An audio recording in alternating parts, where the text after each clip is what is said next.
Toby Adam, je suis enseignant en éducation physique et à la santé à l'école Louis-Joseph Papineau. Enseigner en contexte de plein air, pour moi, c'est d'aller enseigner à l'extérieur. C'est sûr que ça prend deux choses. Ça prend une intention pédagogique et ça prend le contexte de nature. Mais dès qu'on sort à l'extérieur des murs, pour moi, c'est du plein air.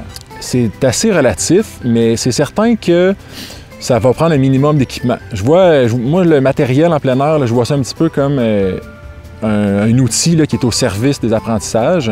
C'est un petit peu comme de dire que tu peux aller faire du patin avec des patins neufs, mais pas aiguisés, tu n'auras pas beaucoup de plaisir. Fait que, tu sais, je pense qu'il y a un équilibre là, au niveau du matériel. Il faut que ça soit adapté, mais je pense que le matériel et l'équipement peut faire en sorte que les élèves vont vivre des réussites.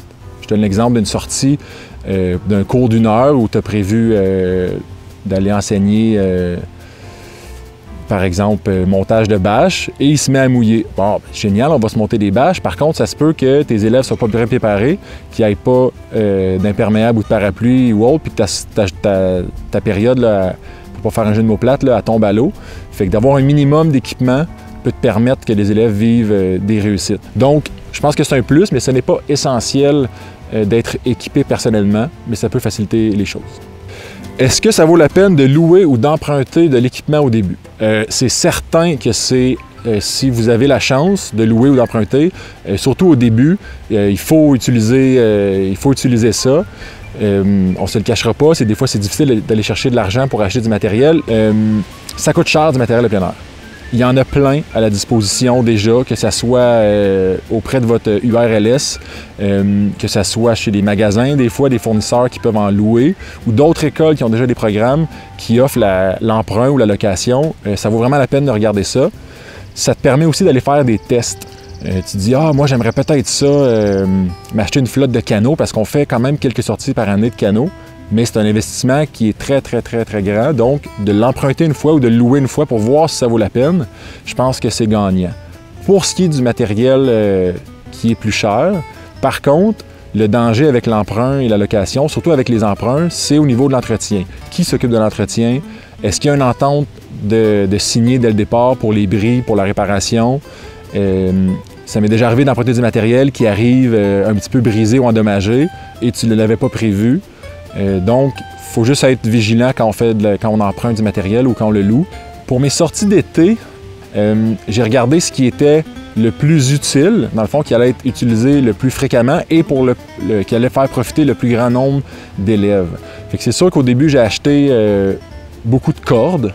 J'ai acheté quelques bâches. Je trouvais ça le fun d'enseigner, le principe de se faire un abri. Puis en premier lieu, en fait, si jamais j'avais à sortir dehors pour enseigner et qu'il y avait de la pluie, la première étape, c'était toujours de monter quelques bâches là, pour pouvoir être à l'abri. Ensuite, j'ai acheté des boussoles et des balises qui étaient à très faible coût et qui fait profiter pratiquement tous mes groupes, toute l'école, très faible coût, qui est très, très le fun aussi à enseigner, l'orientation.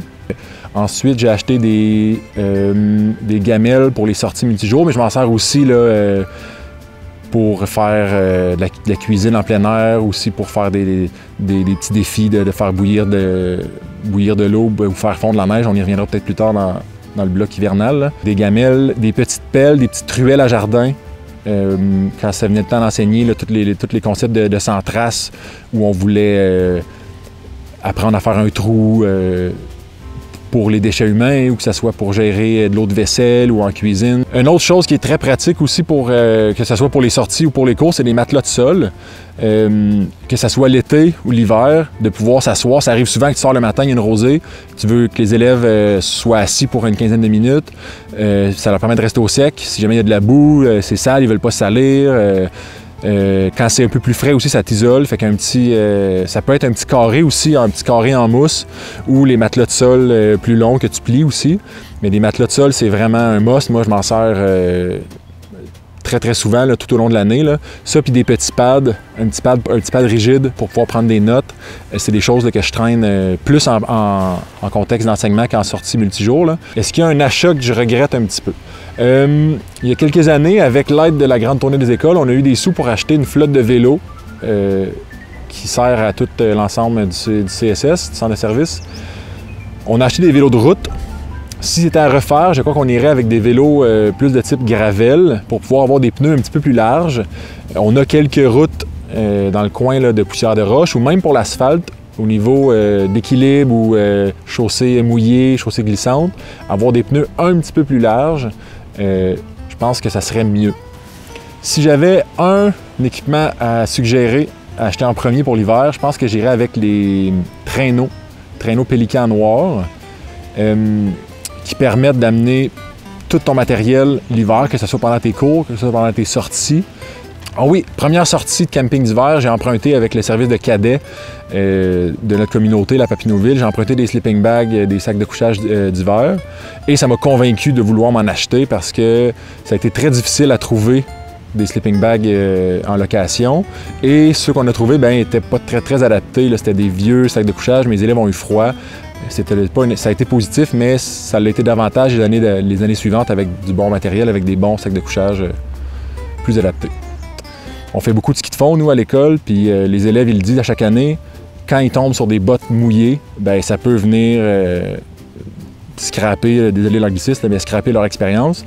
Fait qu'on se fait le devoir là, à chaque année d'avoir assez de bottes pour que nos groupes aient toujours des bottes sèches. Si le deuxième groupe vient par la suite, ils ont une paire de bottes sèches, ce qui va faire toute la différence sur leur sortie. Comment est-ce que j'ai géré l'achat de mon équipement?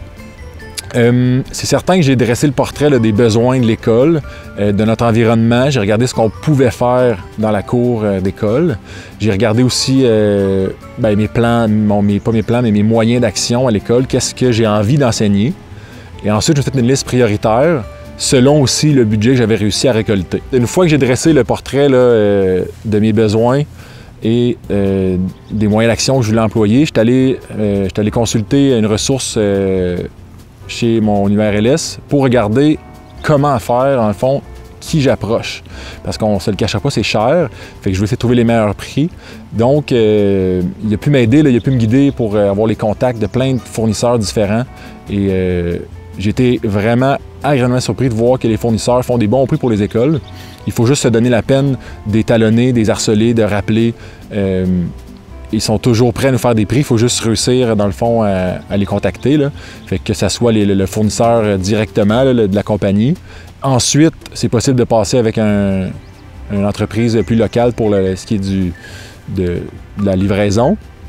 Mais je suis allé, moi, directement chez les fournisseurs. Où est-ce que j'ai trouvé mon argent pour acheter tout ce matériel-là?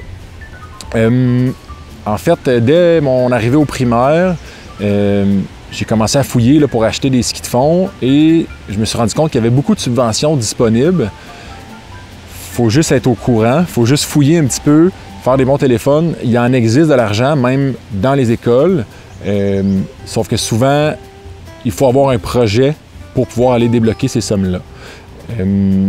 Moi, c'est notre URLS, encore une fois, là, qui nous a beaucoup aidés avec ça. À chaque année, il débloque des subventions assez intéressantes au niveau des sous. Et il suffit de présenter un projet. Pour ce qui est des plus gros achats, par exemple, acheter une flotte de vélos ou une flotte de canots, c'est certain que de monter un dossier sur la fréquence d'utilisation, sur le nombre d'élèves qui vont l'utiliser et d'aller s'asseoir avec la direction pour montrer le sérieux et la valeur de cet achat-là, ça vaut la peine. Les écoles, des fois, ont des subventions intéressantes. Il y a même des mesures gouvernementales depuis quelques années qui sortent. Là, au primaire, il y a la 15023 et au secondaire, la 15028. Il y a moyen, avec des beaux projets, d'aller chercher des sommes assez importantes. Des levées de fonds aussi. Je fais une levée de fonds à l'automne avec mes élèves. J'avais un ancien programme de football. À l'école, on a vendu du matériel. Des fois, on fait des appels à tous, même dans la communauté, là, pour des avirons, des vestes de sauvetage, des choses des fois qui traînent dans des cabanons, mais qui sont super utiles pour les élèves, pour l'école. Là. Des cordes, ça se trouve un petit peu partout aussi. Il suffit de faire appel à la communauté. Là. Le plus gros défi que j'ai rencontré au niveau de la gestion de mon matériel, je pense que c'est au niveau de l'entreposage. Comme on n'a souvent pas beaucoup d'espace pour ranger le matériel, c'est une logistique là, de faire un roulement selon les saisons, selon ce qui est utilisé fréquemment, pas fréquemment. Je vais donner l'exemple de mes traîneaux. J'ai des gros traîneaux Pélican noirs pour toutes mes cours à l'hiver. Peu importe le cours, j'ai toujours au moins un ou des fois plusieurs traîneaux avec le matériel dedans. Bien, aussitôt l'hiver commence, je les remets accessibles, mais ils sont seulement dans le dépôt de janvier à mars. Après ça, je les mets le plus loin que je peux, le plus caché, c'est pas grave. C'est plus facile de trouver des raccoins inaccessibles. J'ai trouvé de l'argent, j'ai trouvé des idées, j'avais des projets, mais là, ranger 28 vélos ou ranger 10 canots, ranger une trentaine ou une cinquantaine de paires de skis de fond, ranger des raquettes, ça se met pas n'importe où. C'est sûr que il y a toujours le fameux dépôt d'éducation physique qui est toujours archi plein. Fait que la première étape, moi, ça a été d'aller voir le concierge à l'école et de fouiller, dans le fond, tous les raccoins possibles de l'école.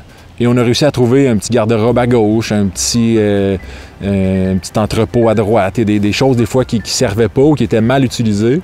Pourquoi c'est si important de tenir un inventaire et de le garder à jour?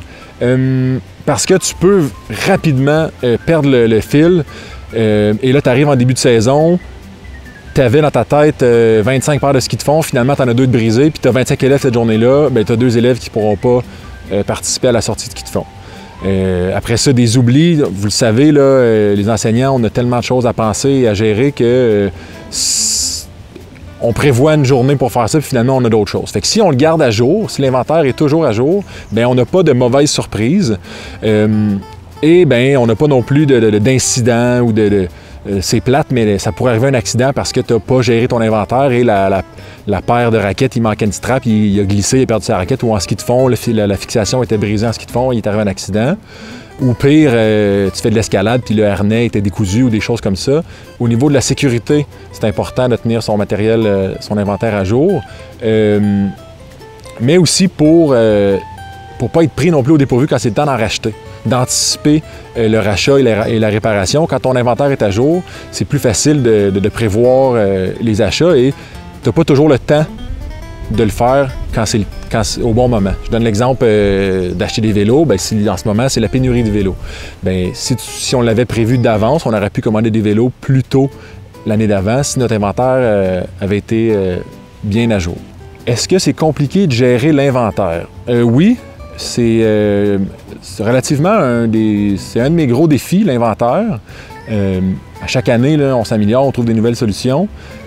La première étape, je pense, quand tu reçois ton matériel, c'est de l'identifier, que ça soit avec un burineur ou un crayon feutre ou de la peinture, avec le beau logo de l'école, peu importe. Mais c'est aussi de trouver un système de code, un système de couleurs ou de numéros pour pouvoir avoir un inventaire qui est facile à mettre à jour. Moi, la façon que je fonctionne, c'est que je numérote, par exemple, j'ai 6 brûleurs, sont numérotés de 1 à 6 avec un petit burineur. Dans mon Excel, j'ai mes burineurs de 1 à 6. Et si jamais il y en a un de brisé, dans mon Excel, je vais aller marquer numéro 3, telle pièce à réparer, par exemple. Même chose pour les skis de fond, sont numérotés. Et quand il y en a un qui brise, on va dans l'Excel marquer que tel numéro est brisé.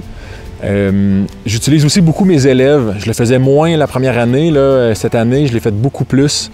C'est une ressource formidable, les élèves, que ce soit dans le cadre de leur bénévolat. Nous autres, on a un programme PEI où ils ont énormément de bénévolat à faire et des fois, ils cherchent des projets à faire. Que ce soit aussi au niveau des projets entrepreneuriales. On utilise beaucoup les élèves maintenant, nous, pour gérer l'inventaire, que ce soit pour identifier ou pour même l'entretien. Laver 60 paires de skis de fond, c'est beaucoup plus rapide à 5 élèves pendant une période qu'à 1 ou 2 profs là, pendant une journée pédagogique. Est-ce que je fais mes réparations moi-même? Oui, de plus en plus. On sauve énormément de temps, de coûts, et on a plus de matériel en fait à notre disposition plus rapidement. Réparation simple de fixation de ski, bien, la fixation il casse, on a toujours un inventaire de fixation en surplus, on change une fixation rapidement. Au niveau des vélos, c'est sûr que ça vaut la peine quand tu achètes des vélos de regarder avec le distributeur, le fournisseur ou le magasin qui les vend s'il y a un entretien annuel qui est fourni avec l'achat, parce qu'il y a beaucoup de matériel, là, je parle des vélos, mais que ça soit peu importe le matériel, où il faut prévoir dans les coûts la réparation, parce que c'est une vraie dépense, là. Donc moi, j'ai décidé d'aller me faire former de plus en plus, là, que ce soit réparation de vélo de base, entretien de ski de fond, même chose pour les canots. Il existe plein de petites formations, même je sais pas si je devrais dire ça sur la caméra, mais YouTube est une source infinie de formation, que ce soit pour l'entretien des skis de fond, des vélos, des canots, comment laver des gamelles, etc., etc. Il faut le faire, puis je pense que c'est important aussi d'inclure les élèves dans la réparation du matériel. C'est un super apprentissage, que ce soit dans le cadre du bénévolat ou d'un projet entrepreneurial ou des programmes particuliers, des fois comme le Prédep ou d'autres programmes comme ça, d'économie familiale, peu importe.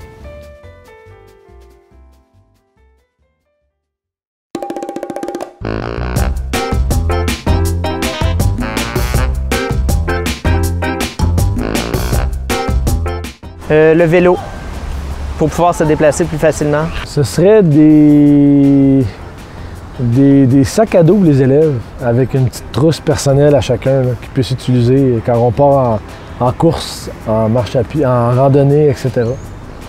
Ben, la tablette à pince.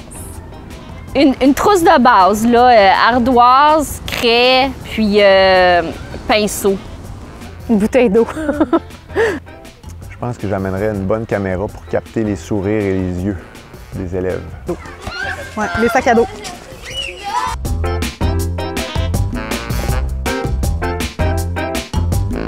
La pelle à neige. La raquette à neige. La raquette à neige est polyvalente, qui a du verglas, qui a de la neige. La bonne humeur. Genre un tapis de yoga ou un bout de bâche pour pouvoir s'asseoir dans la neige sans avoir froid. C'est avoir des équipements supplémentaires. Des bas, des tucs, des mitaines, des cache-cou. Pour enseigner dehors l'hiver, une bonne tuque. Des raquettes à neige.